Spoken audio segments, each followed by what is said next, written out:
नमस्कार। तीन खबर सबकी नजर में आप सभी दर्शकों का हार्दिक स्वागत है। मैं हूं आपके साथ श्वेता शर्मा। दर्शकों, जिन तीन खबरों पर आज हम चर्चा करेंगे उसमें सबसे पहली खबर है रूस और यूक्रेन युद्ध से जुड़ी। अमेरिकी राष्ट्रपति डोनाल्ड ट्रंप और रूसी राष्ट्रपति व्लादिमीर पुतिन के बीच बातचीत हो गई। पुतिन ने युद्ध विराम के लिए कठोर शर्तें रख दी, जिसमें नाटो की सदस्यता न देने और यूक्रेन को तटस्थ रखने की मांग शामिल है। दूसरी खबर है मध्य प्रदेश से जुड़ी, जहां मंडला जिले में 9 मार्च को हुए कथित नक्सली एनकाउंटर को लेकर सियासी संग्राम पूरी तरह से तेज हो चुका है। तीसरी खबर हम आपको बताएंगे छत्तीसगढ़ से है, जहां दिल्ली दौरे से वापस लौटे हैं सीएम साय और कई तरह के उन्होंने संकेत दिए हैं कि जल्द ही मंत्रिमंडल का विस्तार और निगम मंडलों में नियुक्तियां की जाएंगी। इन तीन खबरों पर हम विस्तार से चर्चा करेंगे, लेकिन शुरुआत करेंगे पहली खबर की, क्योंकि रुकेगा युद्ध और क्या शांति लौटने वाली है, इस तरह की उम्मीद हम कर सकते हैं। क्योंकि रूस और यूक्रेन के बीच जिस तरह से 30 दिनों के लिए सीमित युद्ध विराम लागू हुआ है, दोनों देश एक दूसरे के ऊर्जा ठिकानों पर हमला नहीं करेंगे। हालांकि स्थायी शांति के लिए 5 तरह की शर्तें रखी गई हैं, जिसमें दोनों ही देश बंदियों की अदला बदली यानी कि एक्सचेंज करेंगे। साथ ही ब्लैक सी में व्यापारिक जहाजों पर हमला नहीं किया जाएगा। दरअसल यूक्रेन जंग में सीज फायर को लेकर राष्ट्रपति पुतिन और राष्ट्रपति ट्रंप के बीच मंगलवार को फोन पर 90 मिनट बातचीत हुई है। ये बातचीत भारतीय समय अनुसार यानी कि शाम 7:30 बजे शुरू हुई और पुतिन 30 दिनों तक यूक्रेन के ऊर्जा ठिकानों पर हमला नहीं करने के लिए राजी हो गए, बशर्ते यूक्रेन भी रूस के एनर्जी ठिकानों पर हमला नहीं करेगा। हालांकि यूक्रेनी शहरों और सैन्य ठिकानों पर हमले जारी रह सकते हैं।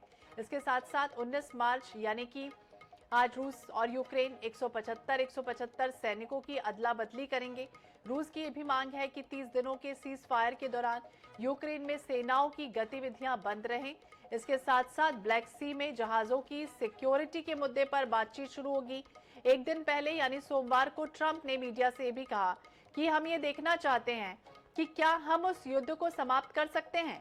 हो ये भी सकता है कि हम कर सकें और हो ये भी सकता है कि हम ना कर पाएं, लेकिन मुझे लगता है कि हमारे पास राष्ट्रपति पुतिन से बात करने का अच्छा मौका। का भी मानना है कि शांति एक अच्छा विकल्प हो सकता है, लेकिन यूक्रेन के राष्ट्रपति व्लादिमीर जेलेंस्की को इस बात पर यकीन ही नहीं हो रहा कि पुतिन सीज फायर को लेकर गंभीर है।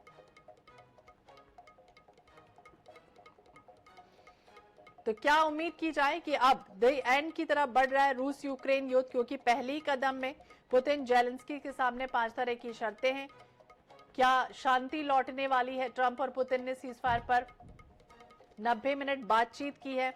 18 मार्च को जिस तरह से बातचीत हुई है दोनों के बीच में, यूक्रेन जंग पर दोनों देशों की सशर्त और यूक्रेन जंग पर दोनों देशों की 2 महीने में 4 बार अब तक बातचीत हो चुकी है। तो 30 दिनों के लिए सीमित युद्ध विराम लागू हुआ है, जिसके तहत यूक्रेनी ऊर्जा ठिकानों पर हमले नहीं करेंगे। हालांकि स्थायी शांति के लिए 5 तरह की शर्त रख दी गई हैं, जिसमें देश बंदियों की अदला बदली यानी जो कैदी हैं दोनों ही देशों के अलग अलग, उनको आपस में अदल बदल करके भेजा जाएगा। साथ ही जो व्यापारिक जहाज हैं उन पर हमला नहीं किया जाएगा। तो इन सभी शर्तों को लेकर रूसी राष्ट्रपति व्लादिमीर पुतिन और यूक्रेनी राष्ट्रपति व्लादिमीर जेलेंस्की को यह मानना होगा। अमेरिका और रूस के बीच जिस तरह से जंग छिड़ी हुई है, और इसी विषय पर हम बातचीत करेंगे। विदेशी मामलों के जानकार ब्रह्मदीप अलूने जी हमारे साथ जुड़ गए हैं, हम उनसे चर्चा करते हैं।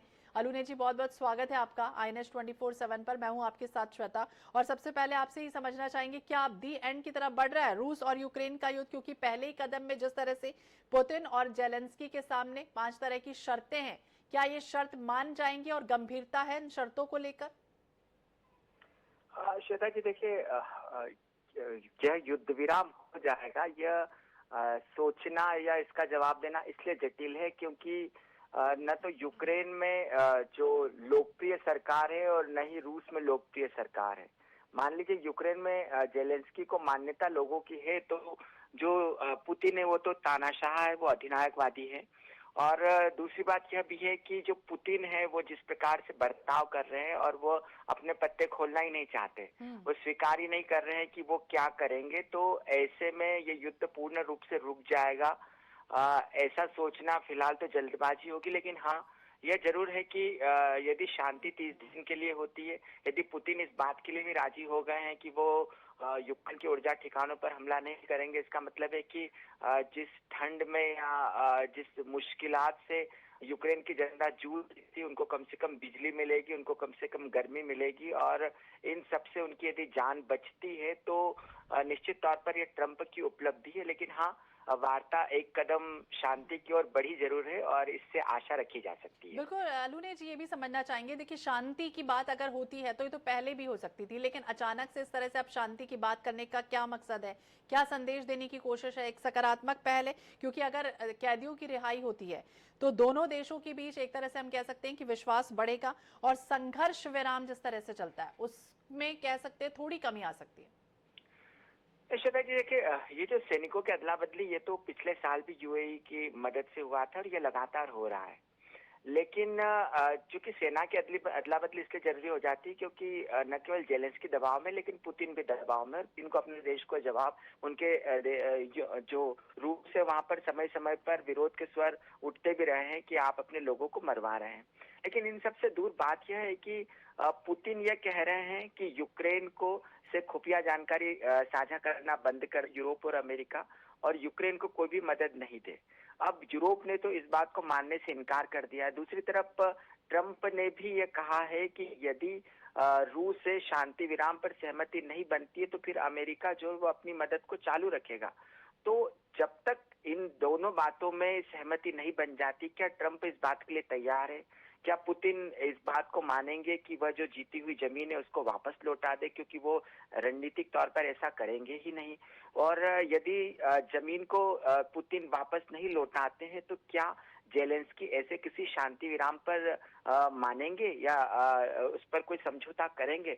तो इसमें अभी इतनी सारी जटिलताएं हैं कि इसको लेकर कम से कम 6-8 महीने लगातार बातचीत होगी, और बातचीत होने के बाद ये हो सकता है कि नाटो में शामिल होने को लेकर यूक्रेन का वो सामने आ जाए कि नाटो में शामिल नहीं होगा। लेकिन क्या यूरोप यूक्रेन के लिए दरवाजे बंद कर देगा? क्योंकि यदि यूरोप ऐसा करता है तो फिर उसके लिए एक साम्यवादी संकट नए प्रकार से आ जाए, और यूरोप इस साम्यवाद के संकट से जबरदस्त तरीके से डरता है। तो ऐसे में अभी शुरुआत हुई है, लेकिन आने वाले समय में ट्रंप का झुकाव किस ओर रहता है, ट्रंप कितना दबाव डाल पाते यूरोप पर, पुतिन कितनी ट्रंप की बातों को मानेंगे और जेलेंस्की कितनी शर्तों को स्वीकार करेंगे, यह देखना बहुत दिलचस्प होगा। लेकिन इस पर आने वाले समय में दुनिया का भविष्य भी निर्भर करेगा। बिल्कुल, दुनिया का भविष्य तो निर्भर करेगा ही अलूने जी, लेकिन ऊर्जा को लेकर उन्होंने खासतौर से चर्चा की है, बुनियादी ढांचे को लेकर हमले जिस तरह से हो रहे थे, चाहे वो रूस हो या फिर यूक्रेन हो, और पुतिन और जेलेंस्की इस बात पर भी सहमत हो गए हैं कि ये पूरी तरह से हमले रोके जाएंगे। लेकिन ये भी सवाल कि क्या पूरी तरह से इसको खत्म नहीं किया जा सकता? सिर्फ अभी ऊर्जा संयंत्र की ही बात हो रही है, जो ऊर्जा के बुनियादी ढांचे हैं उस पर इस हमला नहीं होगा? हाँ नहीं, ये समझौता इसलिए महत्वपूर्ण है श्वेता जी क्योंकि ठंड से वहां पर लोग मर सकते हैं, और ये मौसम जो होता है यूक्रेन का बहुत कठिन होता है जी। ऊर्जा संसाधनों को जिस प्रकार से रूस हमले कर रहा था, यूक्रेन भी जवाब दे रहा था, तो उसका नतीजा लोगों पर पड़ रहा था, और ऐसे में बिजली की समस्या और बहुत सारी समस्याओं का सामना करना पड़ रहा था। तो ये लोगों के लिए राहत की बात है, इसमें कोई संदेह नहीं है। लेकिन यह राहत कब तक रहेगी? और इस बीच यदि यूक्रेन ने कोई हमला कर दिया या रूस ने कोई हमला कर दिया तो युद्ध विराम कभी भी टूट सकता है। कभी ट्रंप को लगे रहना पड़ेगा, साथ साथ जो सऊदी अरब जैसे देश है या भारत जैसे देश है उनको मध्यस्थता की कोशिशें करते रहना पड़ेगी, क्योंकि लगातार दबाव बनाए रहने से ही यहाँ पर युद्ध विराम होगा, बाकी तो बहुत मुश्किल है। तो बिल्कुल अब देखना यही होगा कि पुतिन और जेलेंस्की इन शर्तों को पूरी तरह से मानते हैं या नहीं मानते हैं, और फिर इसके बाद युद्ध को खत्म करने के लिए क्या ठोस कदम उठाते हैं। बहुत बहुत शुक्रिया अलूने जी बातचीत करने के लिए। और चलिए बात करेंगे मध्य प्रदेश की, यानी कि एनकाउंटर, सवाल और सियासत। जिस तरह से बात की जाए, मध्य प्रदेश के मंडला जिले की 9 मार्च को कथित नक्सली एनकाउंटर हुआ। सियासी संग्राम पूरी तरह से तेज हो चुका है। मंगलवार को विधानसभा में विपक्ष ने इस एनकाउंटर को फर्जी बताया और खूब हंगामा किया। विपक्ष लगातार सरकार को घेर रही है। वहीं कांग्रेस विधायक विक्रांत भूरिया ध्यान आकर्षण में इस मुद्दे को उठाते और आरोप लगाते हुए कहते हैं कि एनकाउंटर में पुलिस की भूमिका संदेह के घेरे में है। कांग्रेस ने दावा किया कि जिस व्यक्ति का एनकाउंटर कर दिया गया वो नक्सली था ही नहीं, बल्कि बैगा आदिवासी था। कांग्रेस ने एनकाउंटर को फर्जी बताया। उच्च स्तरीय जांच के साथ साथ कमेटी में विधायकों को रखे जाने की मांग की। कांग्रेस ने पीड़ित परिवार को 1 करोड़ रुपए मुआवजा और परिवार के एक सदस्य को नौकरी देने की भी मांग की है। विपक्ष के आरोप पर गृह राज्य मंत्री नरेंद्र शिवाजी पटेल ने कहा कि पुलिस पर जो आरोप लगाए जा रहे हैं वो गलत है। मामले में मैजिस्ट्रियल जांच के आदेश दिए गए।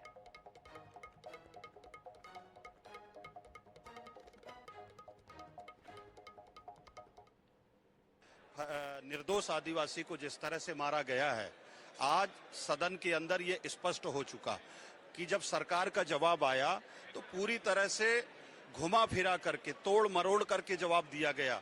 जिस तरह से पुलिस ने एक तरफ नक्सली बताती है, दूसरी तरफ उसको समर्थक कहती है और तीसरे तरफ ये कहते हैं कि मारा गया व्यक्ति के पास 315 एसएस की बंदूक पाई जाती है, खाली खोखे पाए जाते हैं। इसका मतलब साफ है कि मारा गया व्यक्ति को जबरदस्त नक्सली बता करके और निर्दोष व्यक्ति को मारा गया है। में कांग्रेस हमलावर है और सदन का वॉकआउट भी कर दिया कांग्रेस विधायकों ने। हमारे साथ है आदिवासी कांग्रेस के राष्ट्रीय अध्यक्ष और विधायक डॉक्टर विक्रांत भूरिया। क्या मसला है मंडला का जो आप ध्यान आकर्षण में मैंने ये सवाल लगाया था और मैंने ध्यान आकर्षण में सीधे मंत्री जी से ये सवाल करा कि अगर गलत लोगों को नक्सली बनाकर मार डालोगे तो आदिवासी समाज बहुत आक्रोशित है और इस तरह की जो कार्रवाई हो रही है वो कुछ भी नहीं कर रहे हैं। न्याय मिलना चाहिए उनको। जो जांच दल बनना चाहिए उसमें रिटायर्ड जज भी होना चाहिए और साथ में उसमें विधायकों को भी रखना चाहिए, तब जाकर पारदर्शिता आएगी और जो पीड़ित परिवार उसको 1 करोड़ का मुआवजा मिले और साथ में उनको नौकरी भी मिले। पर मंत्री जी भागते हुए नजर आए, सरकार पूरी तरह से बैकफुट पर है। उनको मालूम है गलती हो गई है, वो किसी भी तरह से विधायकों को जांच दल में शामिल नहीं कर रहे, न ही रिटायर्ड जज से करवा रहे हैं। तो फिर सच्चाई सबके सामने कैसे आएगी? और इसके विरोध में सारे विधायकों ने वॉकआउट करा है। तो जाहिर है कि मंडला एनकाउंटर जो हुआ है उसको कांग्रेस फर्जी बता रही है और उसकी जांच जो है विस्तृत जांच की मांग कर रही है। कैमरामैन विपिन के साथ अंकुश, INS भोपाल।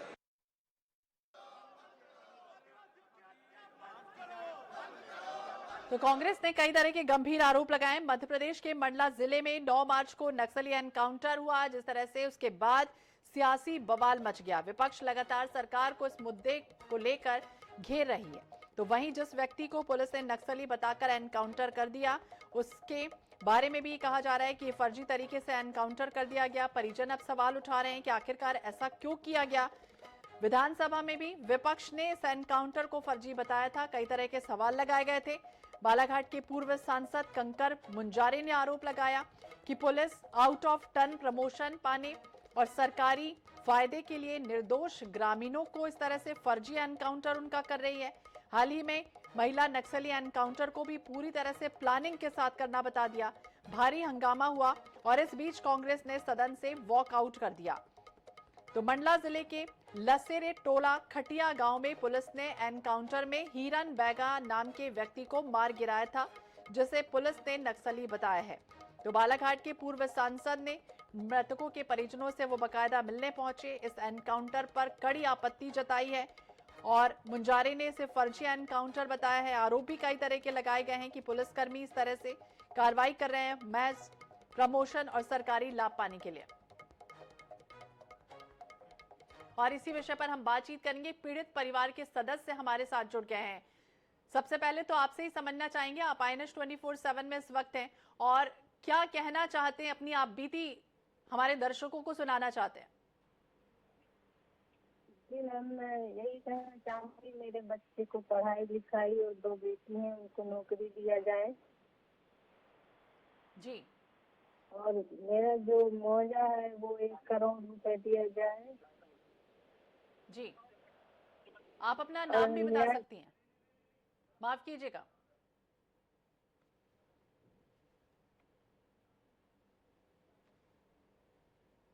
जी बोलिए।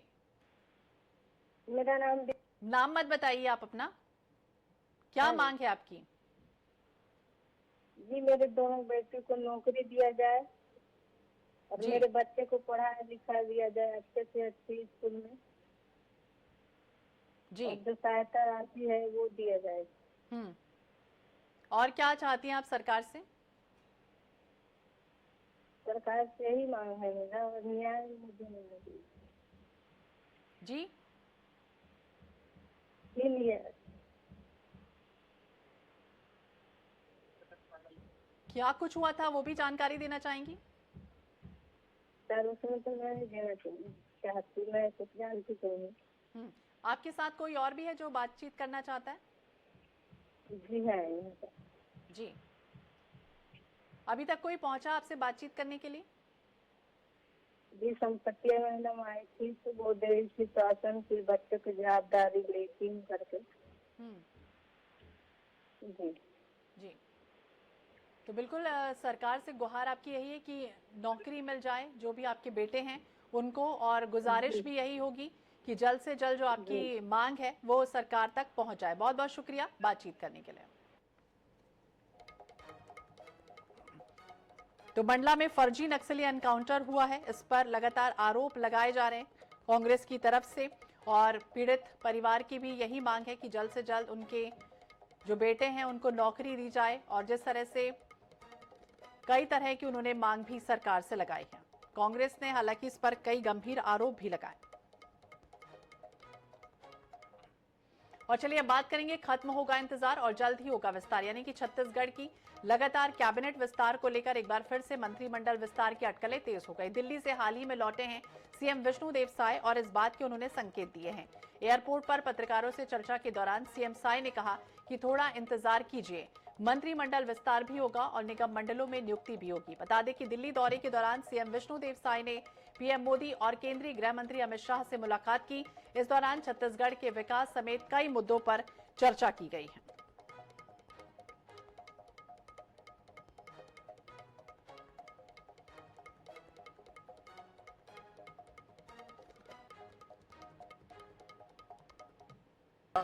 मंत्रिमंडल का भी विस्तार होगा और निगम मंडलों में भी नियुक्ति होगी, वो सब होगा। मंत्रिमंडल का भी विस्तार होगा और निगम मंडलों में भी नियुक्ति होगी, वो सब होगा। मंत्रिमंडल का भी विस्तार होगा और निगम मंडलों में भी नियुक्ति होगी। तो जल्द से जल्द विस्तार होगा और निगम मंडलों में भी नियुक्ति होगी। छत्तीसगढ़ के सीएम विष्णुदेव साय दिल्ली दौरे से लौट आए हैं और उन्होंने बातचीत की है कि प्रधानमंत्री से मुलाकात हुई है, केंद्रीय गृह मंत्री अमित शाह से मुलाकात हुई है, कई विषयों पर बातचीत की है, चाहे वो नगरीय निकाय हो, पंचायत चुनाव में भाजपा की ऐतिहासिक जीत को लेकर चर्चा का जिक्र हो, लेकिन साथ ही साथ कैबिनेट विस्तार को लेकर भी उन्होंने कहा कि जल्द से जल्द होगा कैबिनेट का विस्तार, इंतजार करना होगा। तो मंत्रिमंडल का विस्तार जल्द ही होगा। वहीं आने वाले समय में देखना होगा कि कब विस्तार होता है, क्योंकि इसके पहले लगातार ये कहा जाता रहा है कि लोकसभा चुनाव उसके बाद विस्तार होगा, फिर कहा नगरीय निकाय चुनाव उसके बाद विस्तार होगा, दक्षिण उपचुनाव उसके बाद विस्तार होगा, और अब ये कहा गया कि बजट सत्र के बाद विस्तार की अटकलें एक बार फिर से तेज हो गई हैं। तो जब जब सीएम विष्णुदेव साय दिल्ली दौरे पर होते हैं और लौटने के बाद कयास यही लगते हैं कि जल्द से जल्द मंत्रिमंडल का विस्तार आने वाले समय में हो सकता है, उम्मीद ही की जा सकती है। हालांकि निगम मंडलों में नियुक्तियां भी शामिल हैं और दोनों ही अहम मुद्दों को लेकर लगातार मंथन चिंतन चलता रहा है। तो केंद्रीय मंत्री और भाजपा के वरिष्ठ नेताओं से मुलाकात हुई है सीएम विष्णुदेव साय की और कई विषयों पर तो चर्चा हुई है। साथ ही साथ ये उम्मीद की जा रही है कि जल्द से जल्द विस्तार और निगम मंडल में नियुक्तियां भी शामिल हैं। तो असमंजस भी है, कई विभागों के बंटवारे को लेकर भी कहा जा रहा है कि जो नए मंत्रियों को दिए जाएंगे या फिर पुराने मंत्रियों को जिम्मा दिया जाएगा, इसे बरकरार रखा जाएगा, इसे लेकर भी लगातार चिंतन मंथन जारी है। तो कई लोगों का नाम है, बड़े कई नेता हैं जिनसे उम्मीद की जा रही है कि उनका नाम भी इसमें शामिल हो सकता है। तो एक बार फिर से अटकलों का जो बाजार है, सियासत एक बार फिर से होने लगी है कि क्या वाकई में बीजेपी जिन नए चेहरों को मंत्रिमंडल में जिस तरह से शामिल किया था। ज्यादा जानकारी के लिए बात करेंगे स्वप्निल गौरखेड़े, हमारे सहयोगी हमारे साथ जुड़ गया। स्वप्निल, एक बार फिर से इंतजार ही हम कर सकते हैं और कयास कवायद एक बार फिर से तेज हो गई क्योंकि सीएम दिल्ली से वापस लौट आए हैं, क्या उम्मीद की जाए इस बार? आज बिल्कुल सीएम विष्णुदेव साय दिल्ली दौरे से वापस लौट आए और जब उनसे एयरपोर्ट में पूछा गया कि छत्तीसगढ़ में निगम मंडल और मंत्रिमंडल का विस्तार कब तक होगा, तो हर बार की तरह उन्होंने यही जवाब दिया कि इंतजार करिए, जल्द जो है मंत्रिमंडल का विस्तार होगा, निगम मंडल में नियुक्तियां होंगी। इस तरीके का बयान जो है मुख्यमंत्री विष्णुदेव साय पहले भी दे चुके हैं।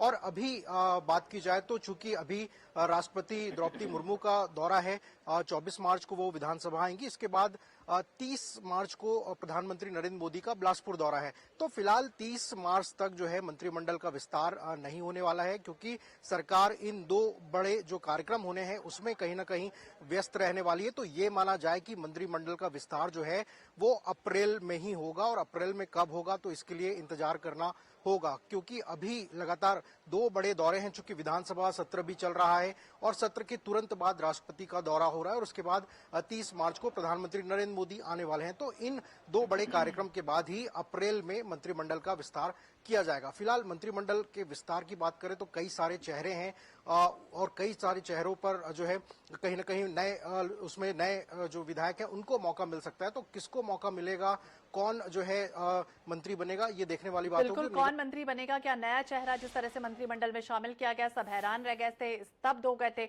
और इस बार भी क्या नए लोगों को मिलता है मौका या फिर पुराने ही रहने वाले? नजर बनाए रखिए। बहुत बहुत शुक्रिया स्वप्निल जानकारी के लिए और बातचीत करने के लिए। और चलिए